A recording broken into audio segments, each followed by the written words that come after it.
It's Wednesday here on the North Shore Drive podcast. I'm Chris Carter with Ray Fittipaldo. While the schedule release is tonight, we want to talk about a few other things. A lot of people have been clamoring for the Steelers to follow up the George Pickens trade with other trades. We'll talk about the likelihood of what that might be and who some of the big names that are involved there. We'll also talk about Kaleb Johnson, how he looked in rookie camp, what the running game looks like. It could be with him in the backfield, and a look into all the Steelers' opponents before the schedule is released tonight. All here in the North Shore Drive podcast. Let's get into it. You are now listening to the North Shore Drive Podcast, a show on all things Pittsburgh sports from the writers of the Pittsburgh Post-Gazette, hosted by Christopher Carter.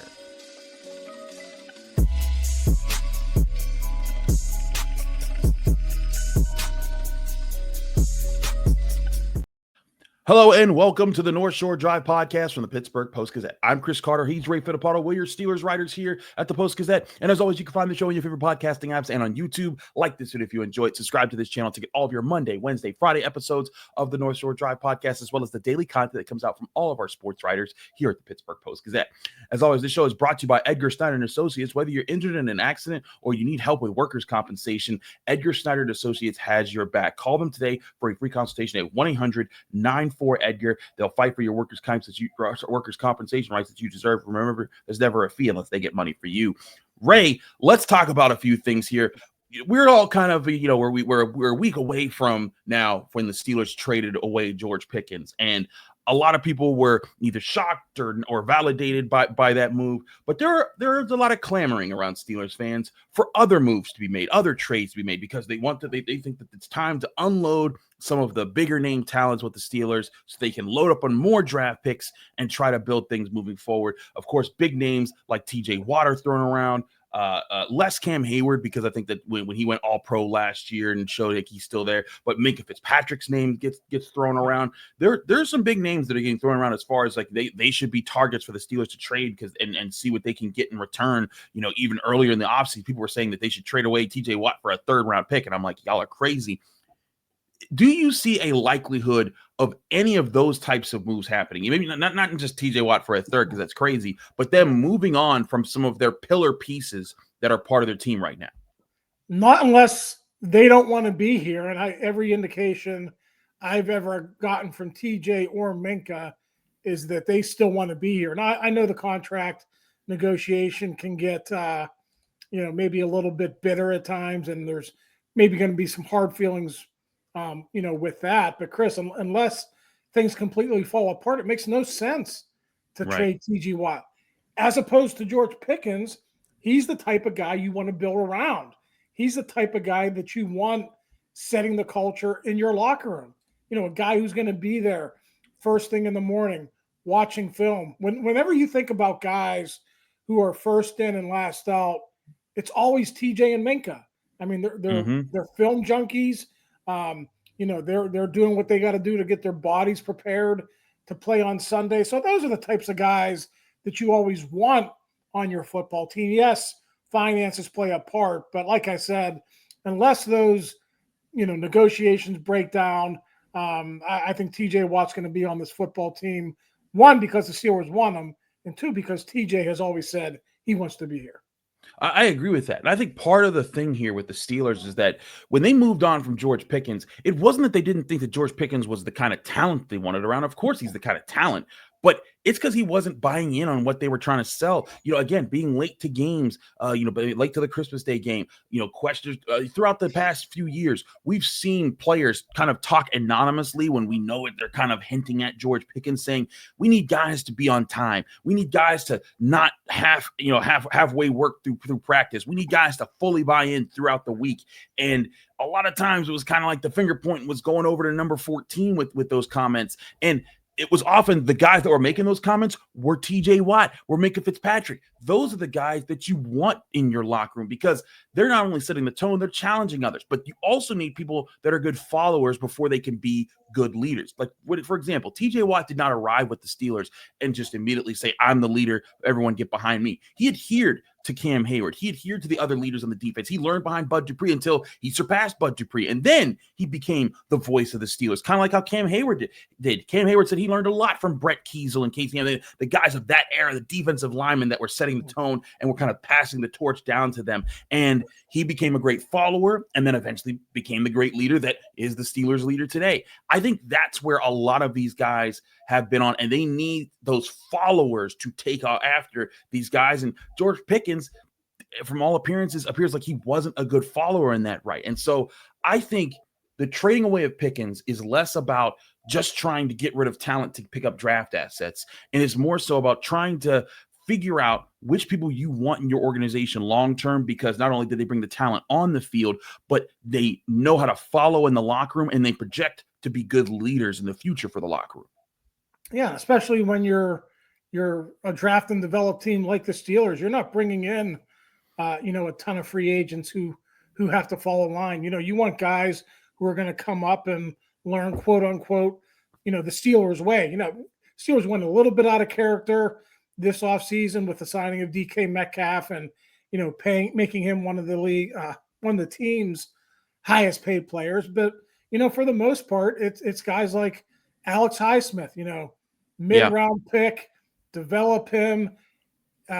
He falls in line behind TJ, and now he's a young leader, or a growing leader on this football team. So those are the types of guys who I think are going to be the next generation after TJ and Cam and Minkah do move on, but I don't think that time, Chris, is anytime soon. I think that's the thing, right? Is that they want to keep building those leaders so that there's someone else ready to go when that leadership group has to pass down the torch. And I think that's also part of the concern right now, because Alex Highsmith can be said like, hey, he can be one of those guys. He's still in his 20s. He's still a guy that can be seen as the guy to take on the torch from the guys that pass things down. But like, as we've talked about, there's no such person on the offensive side of the ball. Like Pat Freiermuth, I think, is emerging into that role, but there's no quarterback that looks like he's like a guy that everyone rallies around and can lead the team onto the field. There's, maybe Kaleb Johnson turns that into running back. We'll get into more him the next segment. I think that the O-line needs some of these young guys to pan out that way, whether it's Broderick Jones, Trey Faltano, Zach Frazier, Mason McCormick, whoever. They need those guys. But again, it's having those guys around. And that's why when we get back to my original question here, it wouldn't make sense to trade away TJ Watt and Minkah Fitzpatrick, because then you're further impacting, you're further kind of taking away from the thing that you're trying to build, which is that leadership core, which is that nucleus that's going to set the right tone for your organization for years to come. Which again, I know that there's people out there that really want to, just make big trades and make blockbuster moves and things like that. But the Steelers, they have reasons to go after these things, and there's just not enough reason, in my opinion, to give away one of these guys that are their key leaders right now. Yeah, I'm with you 100%, Chris. The one that kind of makes sense just because the production has fallen off, and it makes sense maybe from a football perspective, is Minkah. But Minkah, like I said, he's a culture guy, and you would like to think that you could fix the production, that you could put him in better positions, unless they think the athleticism and the speed has worn off. And I don't necessarily know that there are signs there that you do that. But Chris, above and beyond that, his contract, I don't want to say it's untradeable, but if you tried to trade Minkah Fitzpatrick, with his salary, I don't know what the return would be. So again, I'm not looking to trade Minkah, but that makes far more sense than a TJ Watt. But I think even though you had all that stuff last year with Deshaun Elliott and some of the new guys, Patrick Queen, maybe fighting against the way the Steelers did things, or the miscommunication, all that stuff that went on last season, we all saw plainly with our eyes. In spite of that, I still think Minkah is a guy that Mike Tomlin looks to for leadership. And again, I would be surprised if they even thought 1 second about moving on from him this offseason. Agreed there. We're going to take a quick break. When we come back, I want to talk about Kaleb Johnson. We didn't get to talk about him too much after rookie camp. I want to discuss him and what we think of him early on here on the North Shore Drive podcast from the Pittsburgh Post-Gazette. But first, I want to remind you this show is brought to you by Edgar Snyder Associates. Did you know they also help with workers' compensation? If you've ever been hurt on the job, you know who decides when you're better, who decides when your treatment is over, and who decides when your benefits are over. The answers might surprise you. It's actually the insurance company's doctors. They won't be on your side. So you need need someone on your side to represent you and to help you fight against them. That's why you call Edgar Snyder Associates today at 1-800-94-EDGAR. They'll fight for the workers' compensation rights you deserve at 1-800-94-EDGAR. And remember, there's never a fee unless they get money for you.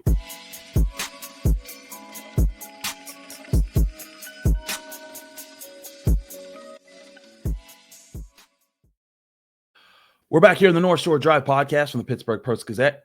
Chris Carter, Ray Fittipaldo. Ray, let's talk about Kaleb Johnson, our early impressions of him in rookie camp. Not a lot gets asked of these guys in rookie camp. They're done going through the basics. I thought something that was really cool I got to watch a little bit more up close of was Eddie Faulkner working with him on his pass protection and saying, like, hey, we want you to attack this way. Use your hands to strike upwards and things like that. And you saw him diving into those details. But Kaleb Johnson, he looks like a guy, in my opinion, who can be that guy that still makes people miss. But it will be interesting to see with his time at Iowa. This is a guy who played well behind an Iowa offensive line that was good, but not dominant the way that Najee Harris's was in Alabama. And he trusted them. And when I studied his tape, and I think I might have done a film study for this back around the time of the draft, is he was extremely patient with his ability to process what the defense is doing and cutting against it. And when I asked him, how do you establish that connection again in the NFL? Because, and Iowa, they were all kind of homegrown Iowa guys. They were a program that kept guys around. It was easier for them to develop that chemistry over the years. But in the pros, you're coming from all different walks of life. You're coming from all different directions from the country. How do you establish that? And he talked about, hey, it's my job to establish that connection with the chemistry with my offensive line and this offense. I got a good first impression of Kaleb Johnson and how he might fit into this Steelers offense.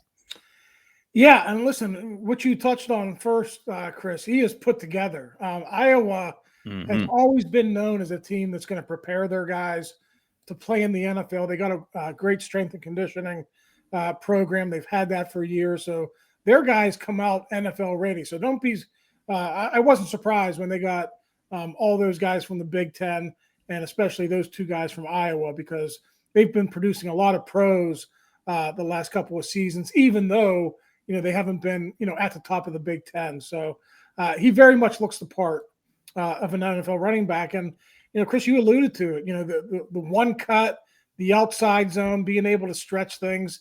He's got that experience from Iowa, and that's what Arthur Smith wants to run here. Now, they didn't do it a ton last year just because Najee was a little bit of a different fit. That wasn't necessarily his forte, but if they can get that rhythm going early, and they'll establish it later this month at OTAs and minicamp. But, once you get into the July and August and the preseason games, if they can develop that rhythm early, I think that's going to bode very well for Kaleb Johnson getting a lot of playing time early in the season.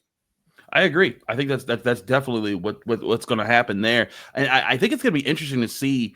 Jaylen Warren is a guy who has patiently waited his turn behind Najee Harris. He's averaged more yards per carry than Najee Harris.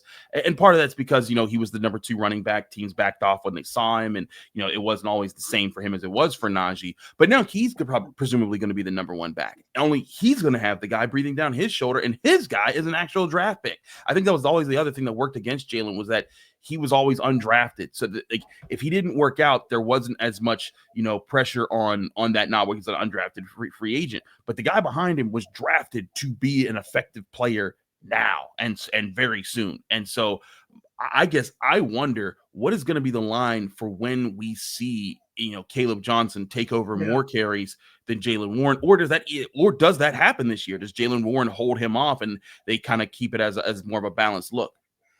It's interesting. Other than Najee's first year, Chris, when the workload was heavy, and I think he had over 400 touches, and the Steelers came out and said, "Listen, we gotta cut this down. We can't, put this guy through this and expect him, to be a productive football player." So a guy like Najee is always going to have the check mark in Pro Football Reference with the game started. He started all those games. 17 in a row for how many seasons? For 4 seasons. There's always going to be a guy like that. That's going to be Jaylen Warren this year.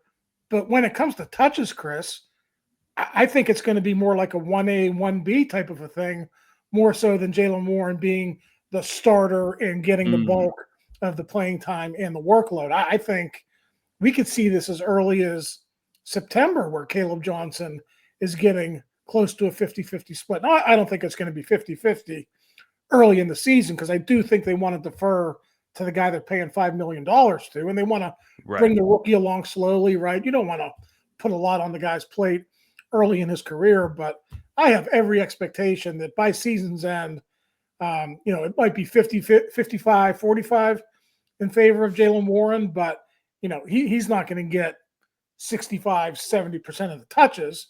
They got Kaleb Johnson for a reason. They got him in the third round. They're going to play him, and he's going to be a big part of that running back rotation. I think so too. Like you don't draft a guy that high without plans to play him, especially a running back. Like I think it'd be a little different if you were talking about CB1 or things like that. But running backs, especially with their value, like third round running backs are guys that you're expecting to start most years. Like you're not questioning them, and especially I think because of we remember how we talked about this running back class.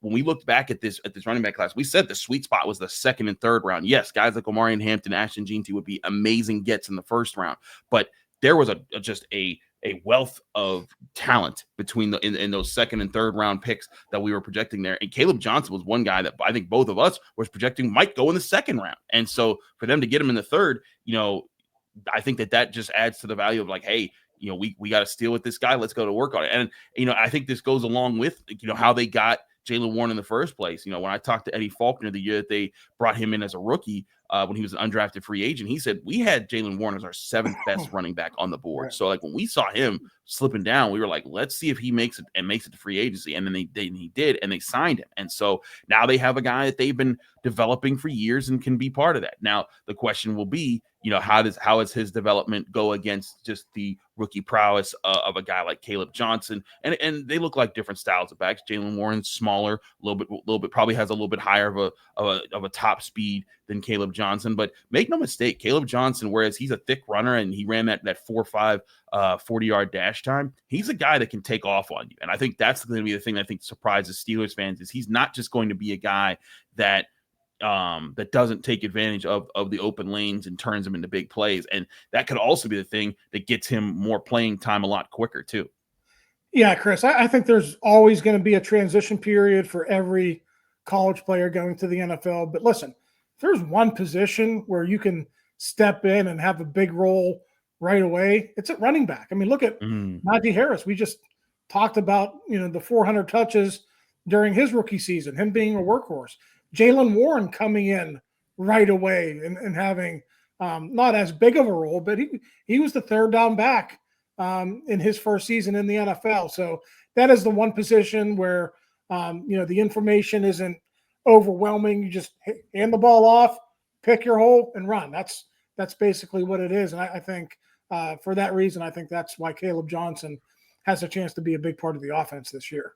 Absolutely. We're going to take a quick break. When we come back, I want to talk about the schedule release tonight that is happening tonight. We do know one game in particular for the Steelers at this point in time. That's the Week 4 game against the Vikings in Ireland. That was revealed earlier this week. Now we get to look at the rest of the schedule. We'll do that next year and what to expect around that next year on the North Shore Drive podcast from the Pittsburgh Post-Gazette. Chris Carter, Ray Fittipaldo. But first, I want to remind you that this show is brought to you by UFC Gym Pittsburgh. Looking for a way to challenge your body and sharpen your mind? Step into something more than just a workout. Welcome to the brand new Brazilian Jiu-Jitsu Academy at UFC Gym. Here, it's not just about training. It's about living the values of honor, discipline, and respect. Whether you're a total beginner or leveling up your skills, you'll be guided through a structured program led by third-degree black belts that build confidence, strength, flexibility, and real technique. Head down to the UFC Gym at the Waterfront or Market Square to learn about the exclusive 3-month introductory package today. That's UFC Gym Pittsburgh.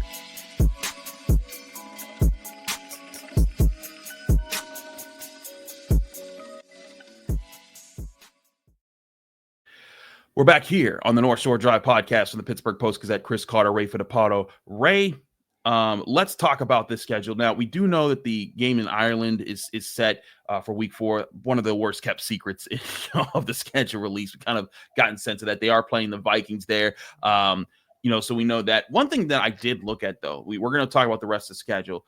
I was trying to determine, okay, what can we learn off of at least knowing that? And when I looked at that, I said, okay, what did all the teams that played internationally get around the weeks that they played internationally? Like, so did they have a home game before, away game before, home game after, away game after? When I looked at the 9 teams that played internationally last season, of those 9 teams, 7 of them had home games scheduled the week after their international game. The 2 that didn't have home games scheduled after, one was the Bears, who had a bye week. The other was the Jaguars, who had another game in London. And then the week after that, they had a home game. So I think it's safe to pencil in the Steelers can plan to not have to play away on week 5, most likely a home game or possibly a bye week at that point of the season.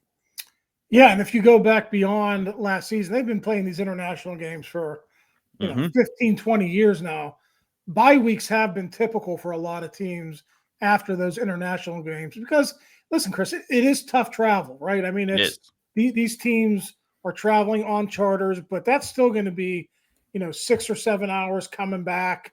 You're not going to be getting to bed on Monday. So I understand why the NFL does like to schedule bye weeks there as well. But based off of last season, a home game that could mean that they're going to open up on the road. We'll see what that happen. How that happens because that Vikings game is technically a home game. So they might have some road games to deal with in September before they get to those home games. The thing I'm looking for this year, Chris, is last year they had to deal with a brutal second half of the schedule, and we all kind of knew the easy opponents were early in the season last year. Mm-hmm. It'll be interesting to see how that shakes down this year.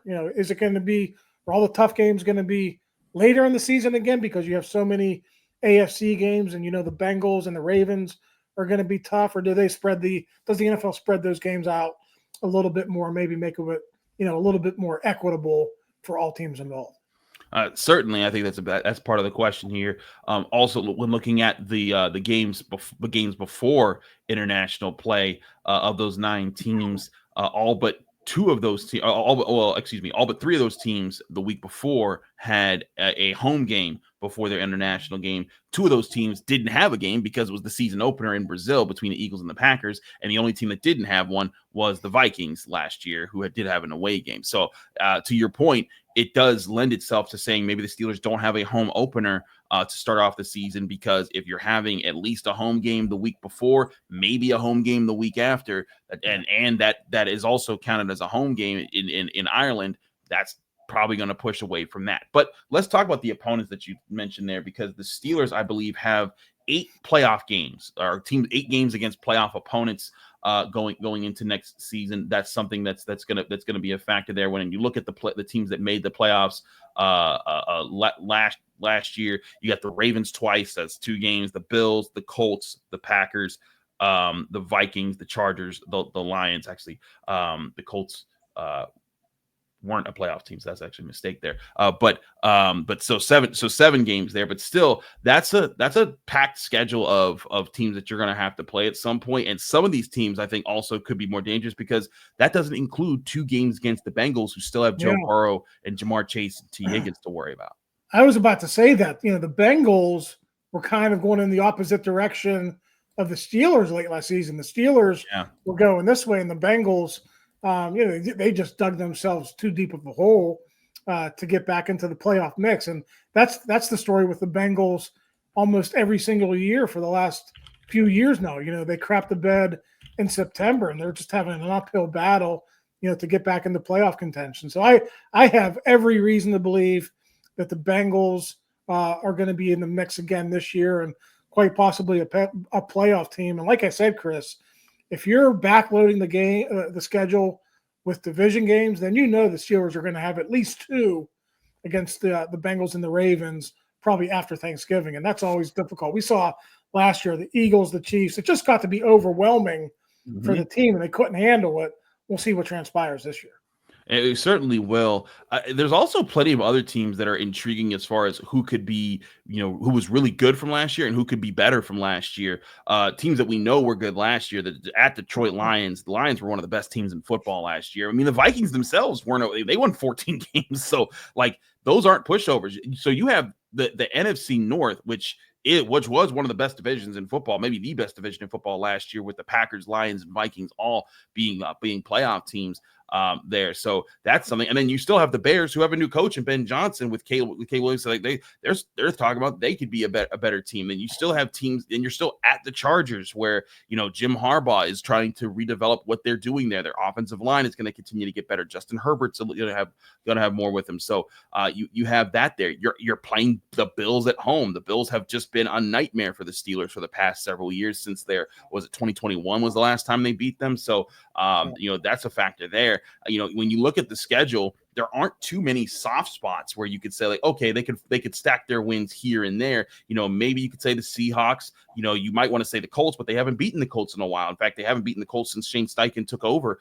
as head coach. Maybe you can say the Dolphins. If depends on what time of the year you catch them, because the Dolphins have been really good early in a lot of seasons and fade away late. Maybe you could say the Jets and the Patriots. Granted, they have Drake May is going to be taking a step up, and Justin Fields is going to be with the Jets. And then maybe you could say the Browns, because they just look dysfunctional. But you look at all those teams there, this could pan out to be a really tough schedule for the Steelers. And like you said, a lot of it could depend on when do they get the run of the really tough teams on this schedule.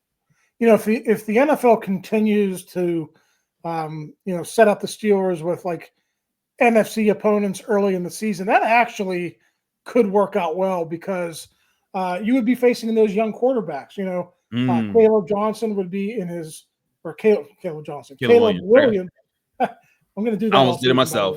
All season, I'm going to do that. His second season, and then you're going to have J.J. McCarthy in his first season. Now, Kevin O'Connell and Ben Johnson are whizzes. They're going to get that together eventually, but wouldn't it be in the Steelers' favor to maybe face one of those teams in the opener, or certainly face those teams in September? Now, they are going to face the Vikings in September, but if they get that game against Chicago is on the road, if they get that early in the season, I think that's in the Steelers' favor. That defense against a young quarterback with a rookie head coach, they're trying to learn. I think that could be a good thing for the Steelers. No, I think it could be. They do have some young quarterbacks on the roster. Also, when do they play the Browns? Because do we know who the Browns starting quarterback is going to be? Because that could be a while. Do they get a reunion with Kenny Pickett playing them at Acrisure Stadium? That could be an interesting thing to watch there. Or do they go with one of their rookie quarterbacks, Dylan Gabriel or Shedeur Sanders? All sorts of drama could be happening there. But I do agree there could be a mix of guys. Of young quarterbacks that they could face early in the season that could help them get out to a strong start if they're able to hit the ground running. And and who knows, maybe if the Steelers can put themselves in a good position early in the season, it could buy them that time that kind of like they had last year. Yes, they flamed out last year, but they still made the playoffs because they started so strong. And maybe if they can be in a position where they're in a similar spot going into the final month and a half of the season and just don't flame out the way they did, then they can be more in a better position to have a good playoff spot there. But we still have to see when and where they're playing those guys. That gets announced tonight when the schedule gets released. I'll have a quick review here on our YouTube platform via like a short platform where I just give my quick synopsis of what that schedule looks like, and then we'll be back here Friday with the North Shore Drive podcast with Brian Batko wrapping up the week. He's Ray Fittipaldo. I'm Chris Carter. Thanks again for tuning into the North Shore Drive podcast from the Pittsburgh Post-Gazette. As always, we're every Monday, Wednesday, Friday on your favorite podcasting apps and on YouTube. Like this video if you enjoyed. Subscribe to this channel to get all of those Monday, Wednesday, Friday episodes and the daily content that comes out from all of our sports writers here at the Pittsburgh Post-Gazette. Back tonight with a review on the Steelers schedule release here from the Pittsburgh Post-Gazette. Thank you for tuning in to another episode of the North Shore Drive podcast from the Pittsburgh Post-Gazette. If you watch this video on YouTube, please like the video and subscribe to our channel. For all the sports coverage from the Post-Gazette that we have to offer, visit post-gazette.com.